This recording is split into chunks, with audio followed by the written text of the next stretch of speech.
เป็นอะไรกล้าบ่สิได้อยู่บ่ครั้งแรกบ่นี่แม่น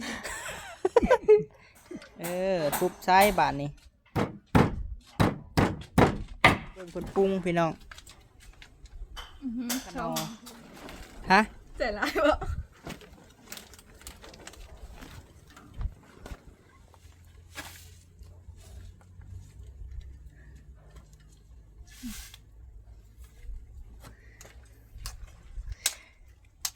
สูตรน้องแลนี่ต้องปรุงก่อนจึงใส่อาหารได้พี่น้อง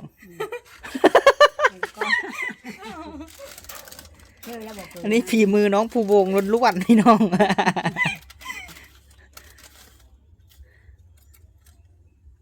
จะนี่บ่ไม่ถามพ่อนั่นแหละชื่อเด้อ ชื่อโทษ มาชื่อเท่ากัน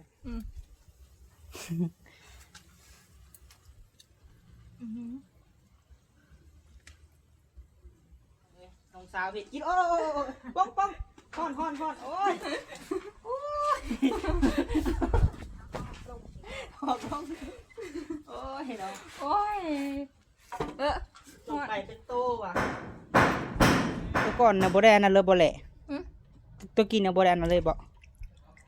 บ่บริตัด บ่ได้ตัดเลย เป็นโตบริตัด บ่ได้ตัดบ่ตัวใส่ก่อนน่ะโอ้ยพี่น้องเอ้ยงานเข้าออกมาออกมาก่อน เปิดบวง แหละหัวไก่เด้ อันนั้นก็บริตัด โอ้ยงานเข้าแล้ว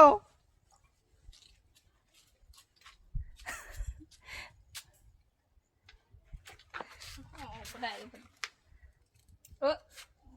บ่มีบ่วงใหญ่บ่ อามาคือท่านอาไปทำทิมนี่ โอ้ยพี่เฒ่าเอ้ยกระบาบจ้ะเด้บ่ได้ดอกพี่น้องเอ้ย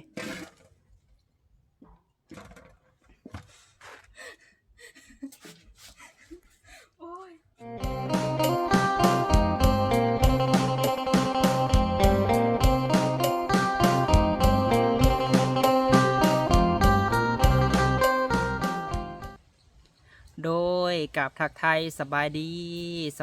พ่อแม่พี่น้องสบายดีป้าลุง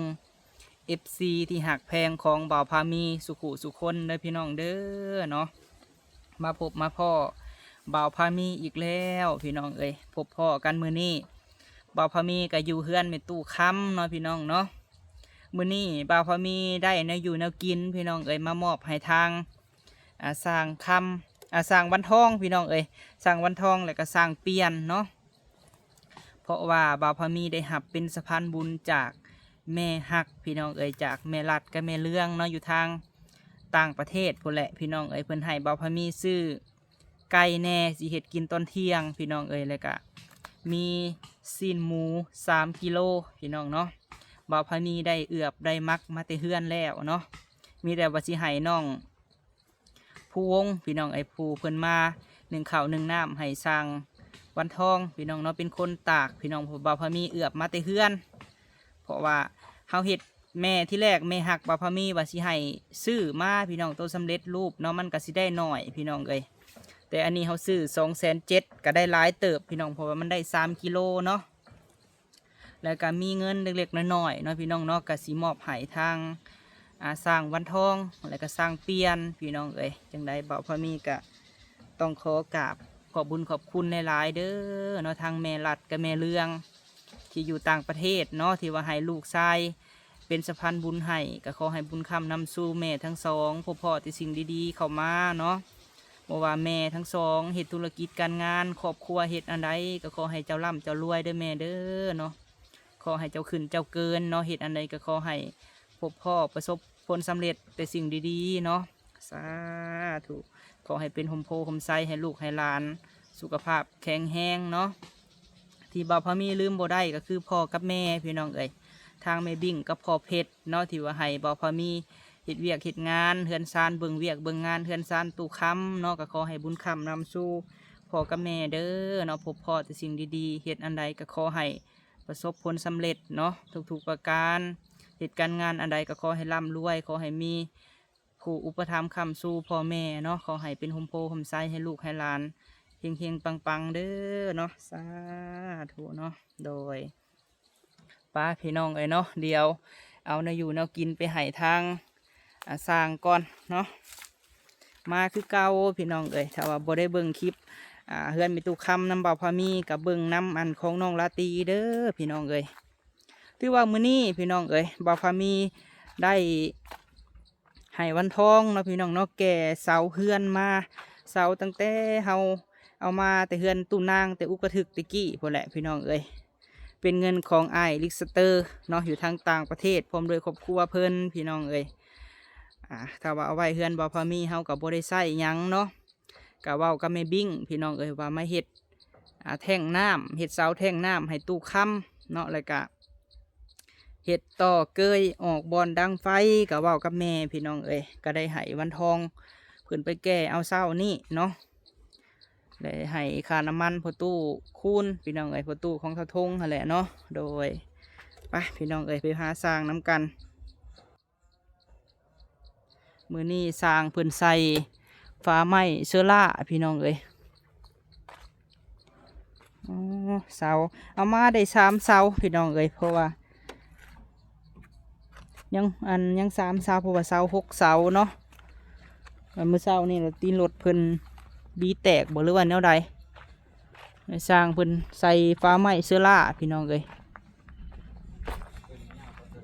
ได้ต่อแล้วเพราะว่ามันกระเทินเนาะโอ้โธ่นี่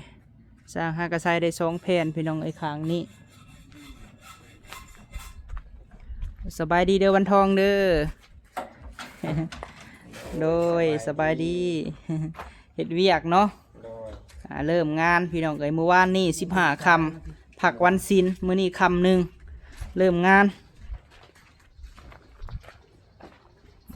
เนาะพอมีซื้อแนวกินมาให้เดี๋ยววันทองเด้อใส่ผู้วงมาพี่นางอันนี้ไก่พี่น้องเอ้ยใบมะขามก็เอามาแต่เฮือนบ่ได้ข่อยก็ได้ต้มให้สร้างเด้อหล่ะเด้อกินน้ำกันแหละไม่เท่าคำไปใส่เลยเขาไปตัดไม้บ่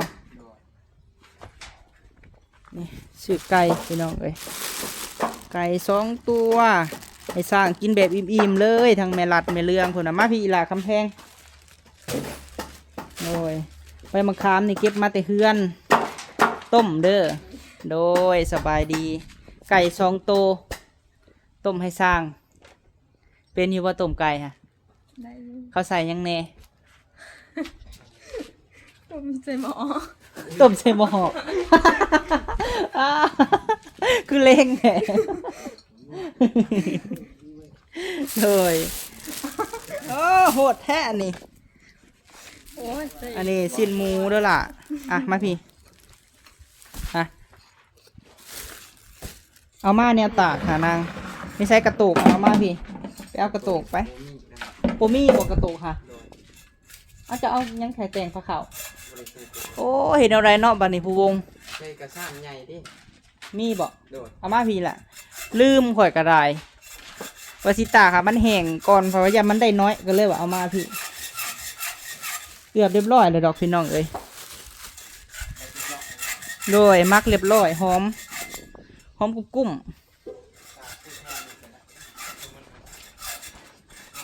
หืม ใส่ดิ บ่มีกระโตกเนาะอาใส่ซ้ำนี่แหละนี่ทอกโดนละอันนี้อ้ายเอือบเรียบร้อยหอมกุ้มอยู่แต่บ่ได้ใส่น้ำหอมได้เนาะใส่ตะขอกตะไคร้ให้มันหอม3 โลโผเอาไว้ปิ้งกินเด้อไอเปลี่ยนเด้อโดยตู้คำมากินน้ำกันนี่แหละ ตากแห้ง โอ้ เนาะ หอมบ่ฮักกะเห็ดเศร้านี่เลย โดย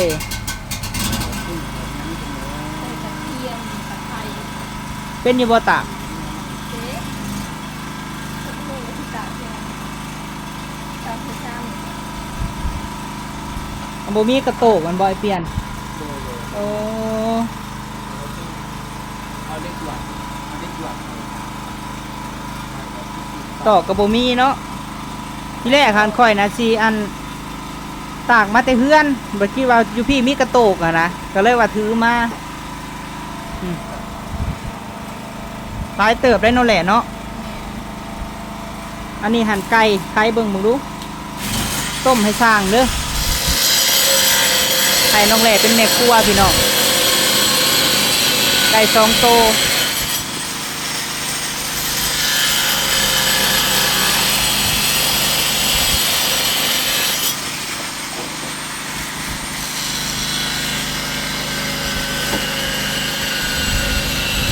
2 ตัวบักใหญ่หนึ่งเนาะนี่พี่น้องเลยไปครัวที่ต้มตัวหนึ่งก็ได้เด้อล่ะเด้อแต่ตัวหนึ่งนะเอาไว้กินตอนแรงก็ได้ต้มใส่ใบมะขามนั่นแหละ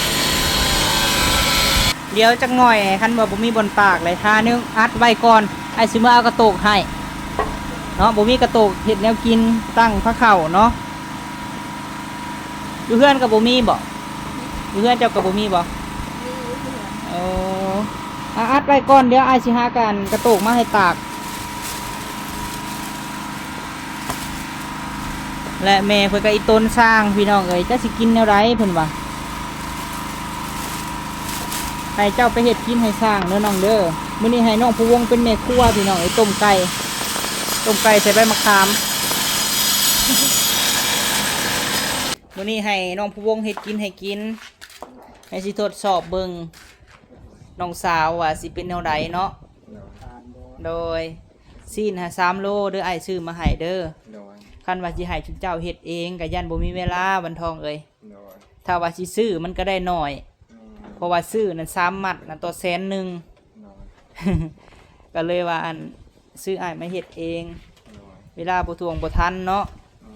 เอาลืมเลยพี่น้องเอ้ยมีอันนี้นำเด้อวันทองเด้อไข่พี่น้องเอ้ยไข่2 แพงเนาะเรือ2 แตะ1 2 แตะนี่ก็150,000พี่น้องแล้วก็ยันว่าบ่มีเครื่องครัวโดยอันนี้แหละเนาะไข่เบิ่งดูหั่นล่ะชื่ออันนี้มาให้วันทองบ่มีกระโตกเนาะน้ำมันไว้ทอดไข่อันนี้น้ำปลาได้นี่แม่นบ่น้ำปลาบ่มีแบบนั้นแล้วก็เลยเอาแบบนี้พี่น้องเอ้ยแล้วก็มีน้ำตาลแน่อันนี้ผักบัวกับผักเทียมเป็นนัวทงใหญ่เนาะโดยเอาไว้ก่อนก็ได้เนาะอันนี้ส่งนะสิให้น้องตูน เอามาพี่ส่งกับเสือโดยสิทงยางก็ได้เป็นเครื่องของหน้าหอยพี่น้องเอ้ยน้องชายของแม่มีอยู่ฝั่งไทยโธ่แม่ตู้นี่เนาะสบายดีเด้อตู้เด้อจะตัดพื้นบ่ไม่เท่าโอ้ตัดพื้นมาผู้เดียวบ่มื้อนี้ค่ะมาพอดีว่าเพิ่งสิมาตามหลังมาตำลังได้หลายเลยเนาะไม่เท่าเนาะ ได้ โอ้ยอีบาปเลยไม่เท่าเอ้ยบ่ได้พักบ่ได้พรจักดี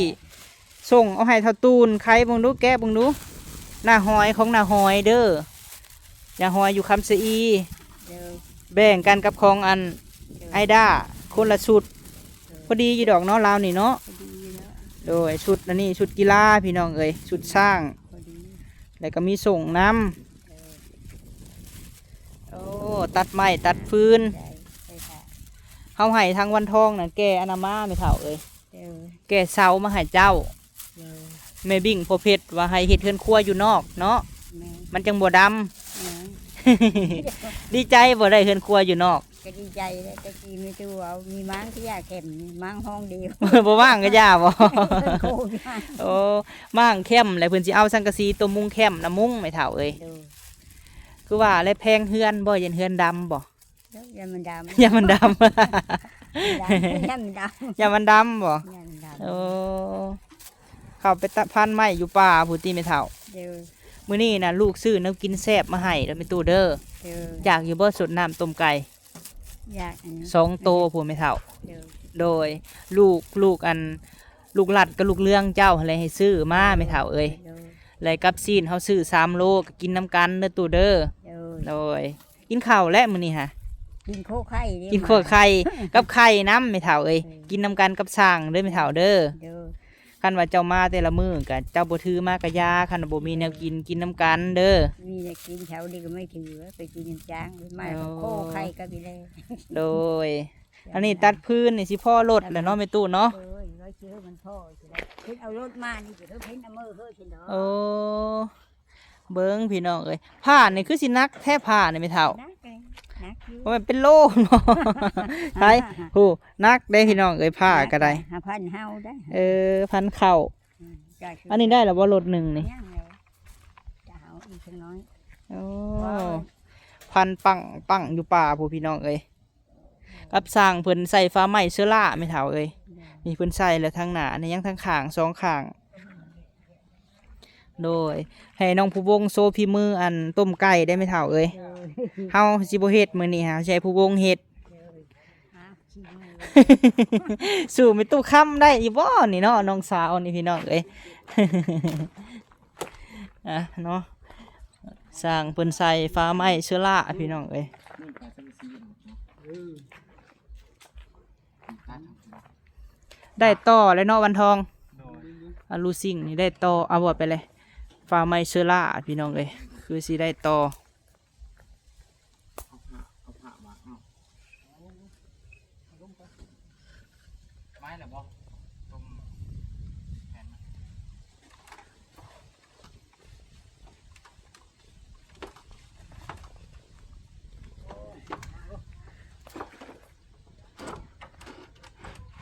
เอาผ้าบาดวงนั่งแหละ เอายังก่ออ้ายสิเอาให้เอาผ้าบ่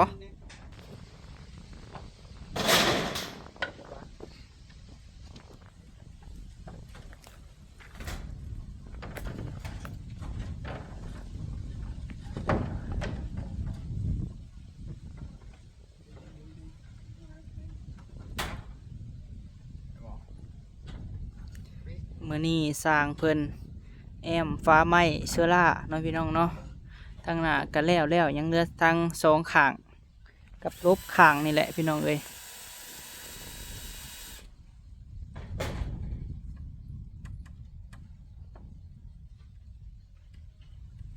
ไปเดี๋ยวเราไปเบิ่งแม่ครัวเฮาก่อน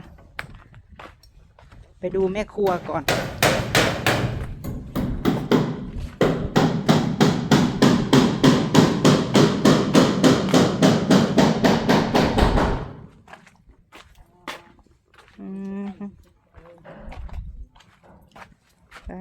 โธ่ไม่ครัวนี่แหละเป็นอะไรกล้าว่าสิได้อยู่บ่ครั้งแรกบ่นี่ แมน ต้องเป็นโตเลยเนาะ ฮะ บริตัดแล้วว่าเนาะต้องเป็นโตหรือว่า ถามไม่เท่ามึงดูค่ะ ไม่เท่าแล้วว่าให้ตัดแล้วว่า บ่มีเคียงบ่ค่ะ มีถูกแล้วว่าบริตัดเป็นโต เป็นต้มต้ม ต้มใส่ใบมะขามหาหัวชิงไข่ใส่ล่ะหัวชิงไข่ข้างหม้อก่อน ก็คือว่าเขาเอามา ข้างหม้อใส่ข้างหม้อให้มันฝดแล้วเอาไก่ลง จริงๆเอาลงพร้อมกัน โอ้มันก็ข้าวเลยเนาะ ข้าวแล้วมอฮ้อนทีก่อนปลากะต้มข้าวที่มอฮ้อนเอาลง มื้อนี้สิให้น้องแหล่เป็นแม่ครัวพี่น้องแม่ครัวลืมหดข้างหม้อนี่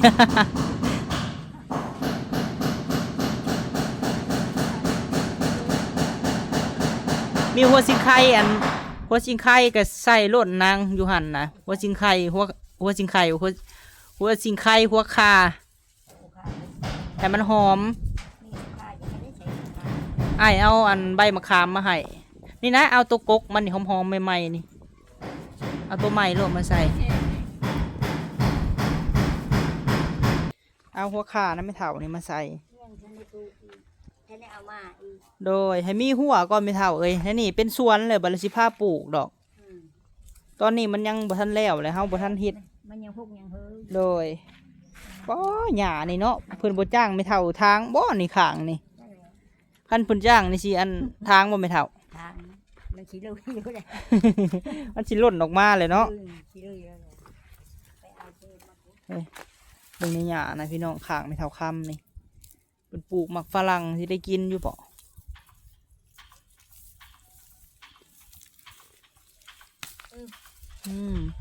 ล่างก่อน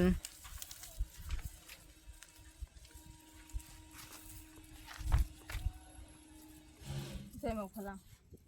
มาดูน้องภูวงต้มไก่ งานนี้จะรอดหรือล่วง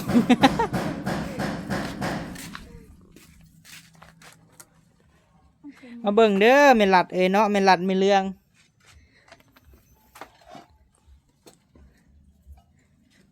มีน้ำมันอยู่สิทอดก็ได้อีหละตัวไอเอามานะสีนกินนี่ไอ้เจ้าหน่อยไอสีเอากระโตกมาให้จุ๊จ้าตากยินบ่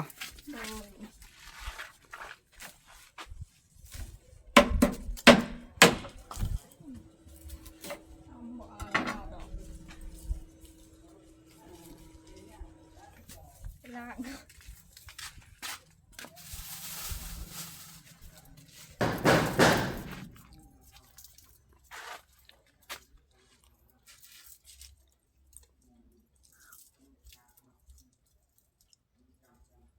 ไปอยู่สั่ง ยังหัวจิงไข่บ่ฮะ แม่น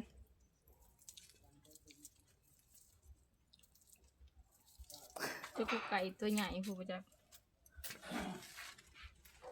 หมอน้อย ตัวหนึ่งเอาเหยเนาะ ๆแม่น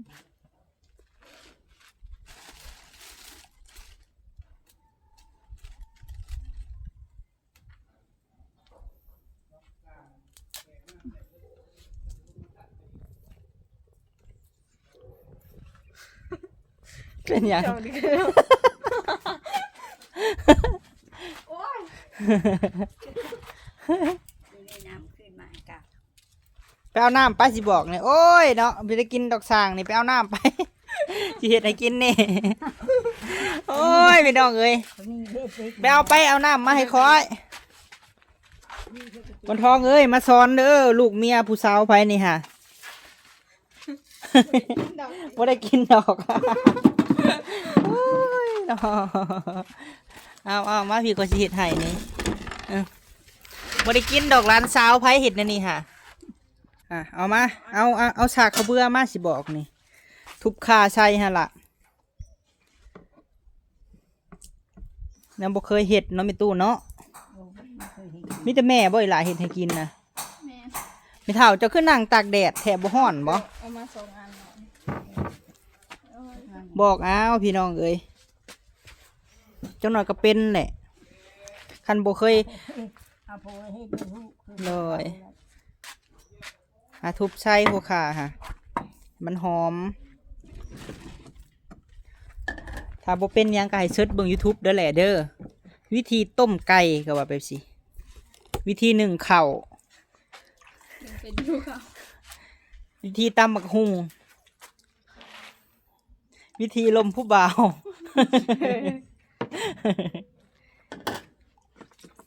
บ่ว่ากันพี่น้องเอ้ยทุบใช้บาทนี้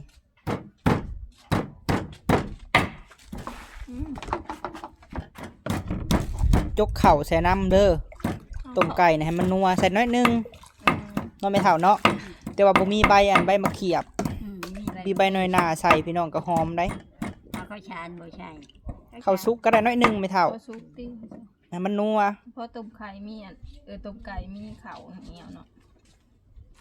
เด้ไม่เท่าคำเรายังเก่ง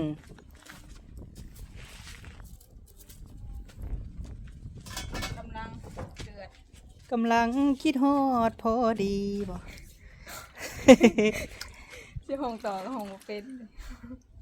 ให้มันเดือดเอาไก่ลงเด้อต้มกะว่ามันสุกนี่ต้มเป็นโตเลยมันบ่ แม่น ให้ ย่างได้ ใส่และเกลือค่ะ ย่าง มีรสดีก็ใส่รสดีต้มไก่ให้มันนัวแถวกินได้อยู่ดอกเนาะมีบ่รสดีนะ มีอยู่ มันจึงแซ่บ จ้าที่จะดูเนาะ นาคานอจักหน่อยสิหากระโตกมาให้ดอกไม่เท้า เล็กโตก็ได้จ้าที่ดู บ่มีกระโตกติอยู่เฮือนน่ะมีหลายอยู่บ่กระโตกค่ะ ไม่ทำนี่เด็กกระดูก เอามาเบิ่งเพิ่นปรุงพี่น้อง ช่อง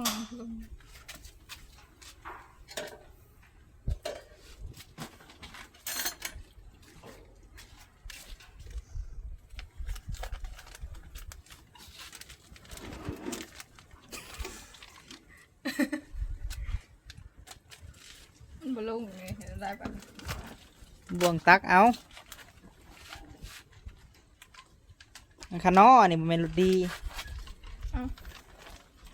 มันไม่ใช่รสดีนะอันนี้คือคานอฮะ เสร็จแล้วบ่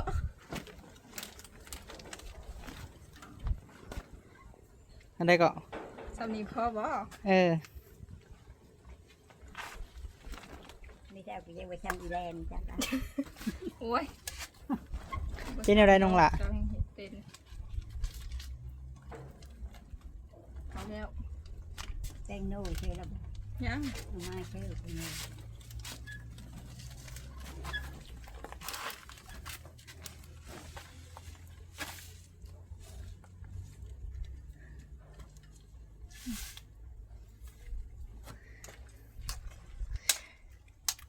สูตรน้องแลนี่ต้องปรุงก่อนจึงใส่อาหารได้พี่น้อง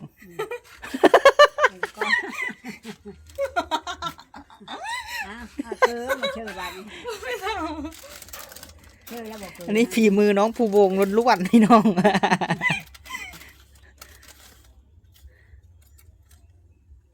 สามีบ่ไม่ท ยังมีพ่อเยอะ ำพ่อเอาละชื่อเด้อ ชื่อทศ มาชื่อเท่ากัน เค็มจากเค็มจากจางเด้อบัดนี้ จักให้เฮ็ดให้ผู้บ่าวตัวเองกิน ตีมัน แต่บ่มีฟ้าบ่หมอนี่อัดไว้จังไหนมันฟดปกติน่ะเอาไก่ลงก่อนให้มันเดือดๆให้จังเอาจังปรุงมานี่ ไปเดาทามอยู่มาใส่แล้วเกลือใช่ไม่ใส่เลย เอาชื่อเอาใกล้มันฮ้อนเอาลูกมือมาทุบเลย เอามาโหลดละไก่ฮะ มาชื่อลูก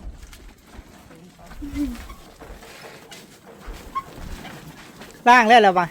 นั่งแล้ว เอาไว้ตัวหนึงเนาะ แม่น มันบ่บูดบ่มันบ่เน่าบ่ตัวหนึงค่ะ จะย่างอยู่ได้ กินนำกันหลายคนเด้อ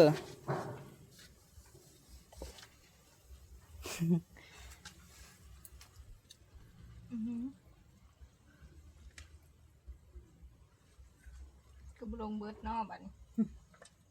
นี่เลยว่ามีเจ้าลูกค้าถึงเดี๋ยวมีแบบนะ ต้มใบมะขาม เป็นอยู่แล้วว่าเห็ดเจียวมะกอกค่ะ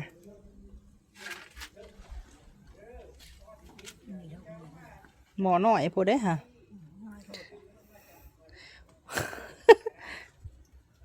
คือตำนาน ต้มเป็นโตบ่นี่ค่ะ แม่น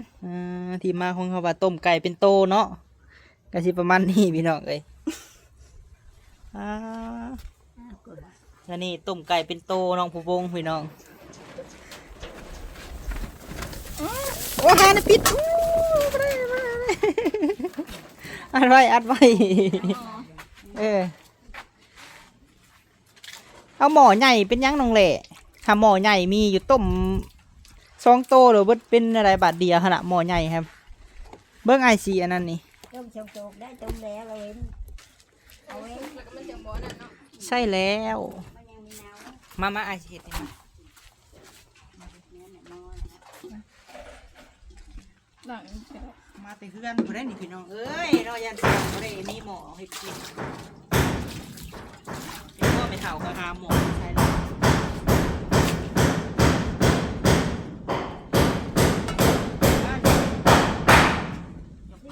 เทลงเลยใช่ไหม มาเอามาอย่าบอกเอาก้นมันตรงนี่ล่ะเอาออก ไก่กับพ่อออกเสียก่อน โอ้ยพี่น้องเอ้ยน้องสาวเห็ดกินโอ้ยป้องฮ้อนโอ้ยโอ้ยหอบลงโอ้ยน้อง โอ้ยเออ ลงไปเป็นโตว่ะมาล่างตัวนี้ฮะ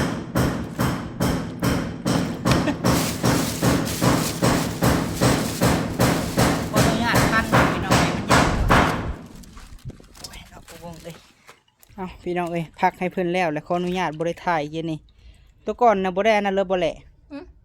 ตัวกินนะบริอันนั้นเลยบ่อัน บ่บริตัด บริตัดเลย เป็นโต ต้มก็ว่าต้มไก่เป็นโตเนาะลากออกในเงือบมันน่ะ ให้ซุปมันน่ะ ให้ซุปมัน กินนี่ผัดพันในบ่ได้ทายพี่น้องเอ้ยเพราะว่าย่าน นี่ ผิดกฎ YouTube เนาะเพิ่นบ่ให้เฮ็ดกิน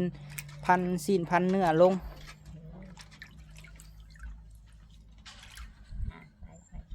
เดี๋ยวตัดเล็บมันออกก่อน ใช่ จะทิ้งมาให้ดี อืม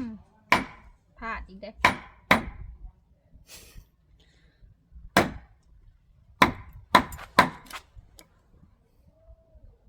เอาไปตา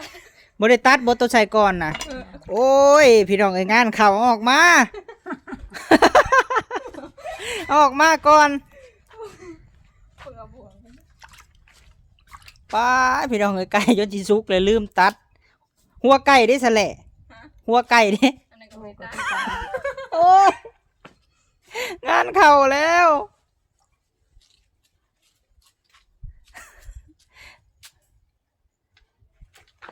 เอาออกก็ได้ บ่มีบ่วงใหญ่บ่ ลูกใหญ่ไปเรื่อยเลย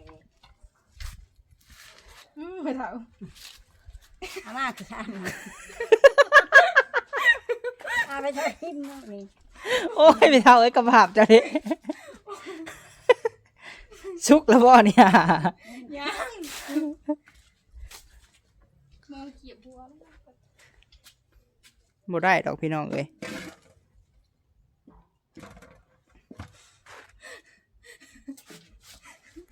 โอ้ยน้อง เอาเอ้ยก็สิประมาณนี้เด้อเนาะเดี๋ยวอันปีอันน่ะจักหน่อยถึงมาเบิ่งน้ำไม่เท่าเอ้ยบ่ได้ดอกสิปรุงใหม่อีกก่อนเนาะครั้งแรกบ่แหละครั้งแรกในชีวิต ไม่เคยเห็น บ่เคยเฮ็ดหรือว่าพัฒนาไปน้องเอ้ยเดี๋ยวก็เป็นเองเนาะโดยค่อยเป็นค่อยไป มันบ่มีแนวยากดอกแหละเอ้ยเฮ็ดกับข้าวซื่อๆเนาะวันนี้หาเสิร์ชเบิ่งใน YouTube ก็ได้เนาะโดยเดี๋ยวไปหาสร้างก่อนพี่น้องเอ้ยแล้วจังน้อยจังสิมาปรุงให้ไม่เท่าเอ้ยโดยอ๋อสร้างเปลี่ยนเอ้ยมาพี่ก่อนเด้อกับบันทอง โดยเอาซะเนาะหรือว่าปลาโทว่าที่ร้านไผ่ต้มไก่ ต้มแบบแซ่บ แบบแซ่บบอก เนาะบันทองต้มไก่มื้อนี้อ้ายสิบ่ได้เฮ็ดมื้อนี้ต้มไก่ โดย เพราะว่าจักหน่อยสิไปซิมเบิ่งบ่ฮู้ว่า รสชาติสิเป็นแนวใด ต้มไก่เป็นโตนี่ก็เบิดโตอีหลีพี่น้องเอ้ย เนาะโดยคือว่าอ้ายมามื้อนี้วันทองเอ้ยเนาะซื้อแนวอยู่แนวกิน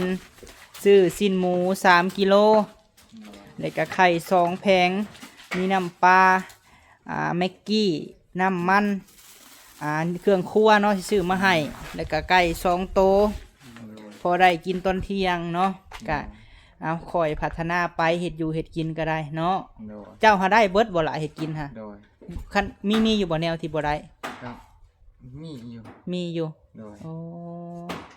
แต่คอยเป็นคอยไปผู้มีเท่าคำเอาไก่ออกมาผักอีกเลย โดยถือว่าเป็นเงินของแม่รัดกับแม่เลื้องเนาะแต่เพิ่นว่าเงินที่ว่าเหลือจากซื้อในอยู่ในกินก็สิแบ่งให้ชุมเจ้าผู้ละ200,000เด้อไอ้เบียนเด้ออันนี้วันทองเนาะโดย ใช่ อันนี้ไอ้เปลี่ยนพี่น้องเอ้ยโดยพอได้ซื้อในอยู่ในกินแล้วก็แม่เพิ่นอยู่น้ำเฮาเพิ่นให้ซื้อโอวัลตินกับกาแฟกินอยู่บ่ กินอยู่ แต่ว่าหม้อต้มน้ำร้อนบ่มีเอามานึ่งก็ได้เนาะ แม่ต้ม อ๋อ มัน โดยให้เจ้าขอบุญขอบคุณ โดย แม่รัดกับแม่เรื่องเพิ่นเป็นแม่ฮักเฮาที่ว่าซื้อในอยู่แนวกินนี่เนาะให้บรรทองขอบบุญขอบคุณเพิ่น ขอบใจทางแม่รักกับแม่เรื่องที่ฝากเงินมาซื้อแนวกินกับมาให้ใส่กับขอให้มีสุขภาพแข็งแรงเดินทางตลอดปลอดภัยความเจ็บจะได้ความไข่อยามีขอให้มีแต่สิ่งดีๆเข้ามาในชีวิตเด้อหาเงินก็ให้ได้มันมาเด้อสาธุทุก โดยอยู่ดีมีแห้งเนาะไอ้เปลี่ยนเนาะให้บุญคำนำสู่แม่รัดกับแม่เรื่องเพิ่นพี่น้องเอ้ย เป็นอยู่ดีมีแฮง โดย เอาซะเฮาสิได้เบิ่งอันนั้นน้ำเพิ่นก่อนบัดนี้เบิ่งต้มไก่ก็คือสิว่าสิบ่เฮ็ดก็คือสิได้เฮ็ดนั่นแหละ โดยพากันเฮ็ดเจียวมะกอกก็ได้เนาะโดยเอาพี่น้องเอ้ยขอบบุญขอบคุณหลายๆเด้อเนาะทางแม่รัดแม่เรื่องอยู่ทางต่างประเทศพุ่นแหละพี่น้องเอ้ยเพิ่นได้ฝากเงินมาให้บ่าวพามีซื้อเนาะอยู่เนาะกินเทคแคร์ช้างเนาะให้ช้างได้ กินอิ่มนุ่งอุ่นคือเพิ่นว่าแหละพี่น้องเอ้ยมีทั้งไก่ทั้งซีนเนาะเดี๋ยวไปหากระโตกมาให้เขาตากอันนะก่อนไปขอบุญขอบคุณหลายๆเด้อขอให้แม่ทั้งสองพ่อแต่สิ่งดีๆเนาะสำหรับคลิปนี้สบายดีพี่น้อง